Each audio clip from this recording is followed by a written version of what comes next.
അല്ല ചേച്ചി മമ്മൂക്കായിട്ട് എന്താ പ്രശ്നം? ഞാനൊരു ഇന്റർവ്യൂ കൊടുത്തിട്ടുണ്ടായിരുന്നല്ലോ. എന്റെ ഈ വീഡിയോ വൈറലായി എന്ന് പറയുന്നില്ലേ, ആ വൈറൽ വീഡിയോ താഴെ വന്ന കമന്റ്സിൽ കുറെ കമന്റ്സ് മമ്മൂട്ടി എന്ന നടന്റെ ഈഗോ കാരണം അവസരം നഷ്ടപ്പെട്ട നടിയാണ് എന്ന് പറഞ്ഞ് കമന്റ്സ് വന്നിട്ടുണ്ട് കുറെ. പുള്ളിന്റെ അവസരങ്ങൾ ഇങ്ങനെ നഷ്ടപ്പെടുത്തി അത് അവരുടെ ഡിസ്കഷൻ വരുമ്പോഴത്തേക്ക് പറഞ്ഞിട്ടുണ്ട് എന്ന് എൻ്റെ അടുത്ത് പറഞ്ഞിട്ടുണ്ട്. നമുക്ക് നമ്മുടെ ഈ ഫീൽഡിലുള്ള ഡയറക്ടേഴ്സും റൈറ്റേഴ്സും ഒക്കെ ആയിട്ടുള്ള ആൾക്കാർ തന്നെ പറഞ്ഞിരിക്കുന്നത്. അവരുടെ ഒന്നും പേരൊക്കെ നമ്മൾ എന്തിനാ വെറുതെ, അതൊക്കെ ഇത്രയും വർഷം മുമ്പ് നടന്ന കാര്യമാണ്. അത് ഞാൻ ഇന്നസെന്റ് ഏട്ടനോട് എനിക്ക് ഭയങ്കര കുറെ ആയപ്പോ ഞാനത് ഇന്നസെന്റ് ഏട്ടനോട് പറഞ്ഞു. അത് സത്യമാണ്, ഞാൻ പറഞ്ഞത് കള്ളമൊന്നുമല്ല. ഇന്നസെന്റ് ഏട്ടനോട് പറഞ്ഞത് തന്നെ. അപ്പൊ ഇന്നസെന്റ് ഏട്ടൻ പറഞ്ഞു ബാ നമുക്ക് ചോദിക്കാന്ന് പറഞ്ഞു. അപ്പൊ തന്നെ എന്നെ പിടിച്ചു, നമുക്ക് പോയി ചോദിക്കാം ബാ എന്ന് പറഞ്ഞിട്ട് പുള്ളി വിളിച്ചു. അമ്മയുടെ മീറ്റിംഗ് നടക്കുമ്പോ ഞാൻ പറഞ്ഞു വേണ്ട വേണ്ട. പക്ഷെ മമ്മൂക്ക ഞാൻ പറഞ്ഞില്ല, പുള്ളിക്ക് ആരെങ്കിലും ഇൻജെക്ട് ചെയ്ത് കൊടുത്തായിരിക്കും. അല്ലാതെ മമ്മൂക്ക അങ്ങനെയല്ല, ചേച്ചി അങ്ങനെയല്ല, ഇത്രയും പടം വർക്ക് ചെയ്ത് പിന്നെ പിന്നെ അതിനകത്ത് വേറൊരു കമന്റ്, കുറെ കമന്റ് ഇപ്പൊ വന്നിട്ടുണ്ട്. എന്നുവെച്ചാൽ മമ്മൂക്കയുടെ ഫാൻസുകാരൊക്കെയാണ്. അതുകൊണ്ടൊന്നും അല്ല, പൊന്നരഞ്ഞാണം എന്ന് പറയുന്ന സിനിമയിൽ അഭിനയിച്ചത് കൊണ്ടാണ് അവസരം നഷ്ടപ്പെട്ടതെന്ന്.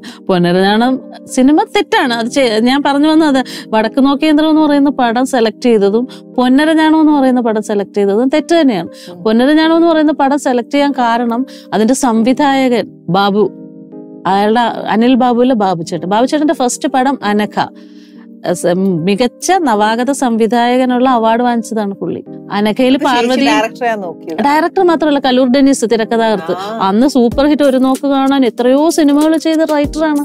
അപ്പോ നന്നായി ചെയ്യും എന്ന് വിചാരിച്ചിട്ടാണ് ആ പടം കമ്മിറ്റ് ചെയ്തത്. പക്ഷെ ലൊക്കേഷനിൽ ചെന്ന് കഴിഞ്ഞപ്പോ ഞാൻ ആദ്യത്തെ ദിവസം തന്നെ ലൊക്കേഷനിൽ ചെല്ലുമ്പോ ഇത്രയും നിക്കറിട്ട 3-4 പെണ്ണുങ്ങൾ നിൽക്കുന്നു.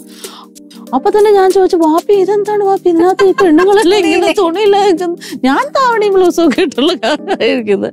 അപ്പൊ നമ്മളോട് പറഞ്ഞിട്ടുണ്ടായിരുന്നു ഈ അരഞ്ഞാണം പാരമ്പര്യമായിട്ട്, ഇന്നസെന്റ് ഏട്ടനാണ് എന്റെ അച്ഛൻ, അരഞ്ഞാണം പാരമ്പര്യമായിട്ട് കിട്ടുന്നതാണ് ഈ തറവാട്. ഈ കുട്ടിയെ കോളേജിൽ കൊണ്ടുവന്ന് ആക്കുമ്പോൾ, കോളേജിലോട്ട് പോകാൻ ഇറങ്ങുമ്പോൾ ഹോസ്റ്റലിലാക്കുമല്ലേ, ഈ അരഞ്ഞാണം ഒന്ന് കെട്ടുന്നത് കാണിക്കുന്നുണ്ട്. പിന്നെ ഹോസ്റ്റലിൽ ചെന്നതിന് ശേഷം ഈ അരഞ്ഞാണം ഒന്ന് കെട്ടുന്നത് കാണിക്കുന്നുണ്ട്. അവിടെ ചെന്ന് കഴിഞ്ഞപ്പോഴത്തേക്ക് ഈ അരഞ്ഞാണം 1 കെട്ടി 2 കെട്ടി. ഇത് കഴിഞ്ഞപ്പോ പല സീൻസും ഇങ്ങനെ എടുക്കാൻ പറയുമ്പം ബാപ്പി അങ്ങ് പ്രശ്നം ഉണ്ടാക്കാൻ തുടങ്ങി. അന്ന് ഭയങ്കര നാനയിലൊക്കെ വന്നതാണ്, പൊന്നരഞ്ഞാണത്തിന് പോലീസ് കാവൽ, ബാപ്പി പോലീസാണ്, പോലീസ് കാവൽ എന്നൊക്കെ പറഞ്ഞ് റൈറ്റപ്പ് വന്ന. ഞാനൊന്നും ചെയ്തില്ല എന്ന് പറഞ്ഞു, ഇതൊന്നും ഞാൻ അഭിനയിക്കത്തില്ല.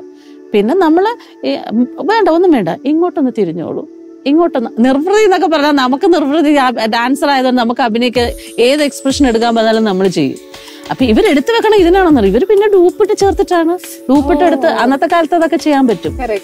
അവരെടുത്ത് പടം റിലീസ് ആയപ്പോഴത്തേക്ക് നമ്മൾ തന്നെ ഞെട്ടിപ്പോയി. ഇതെന്താ, ഞാൻ കണ്ടിട്ടില്ല ഈ സിനിമ ഇന്ന് വരെ, ഞാൻ ഈ സിനിമ കണ്ടിട്ടില്ല. പക്ഷെ പലരും എന്നോട് പറഞ്ഞിട്ടുണ്ട്. അപ്പൊ ചേച്ചിക്ക് അത് ശരിക്കും ഒരു ഭയങ്കര തെറ്റായി പോയി. അത് ആ പടം സെലക്ട് ചെയ്യാൻ പാടില്ലായിരുന്നു.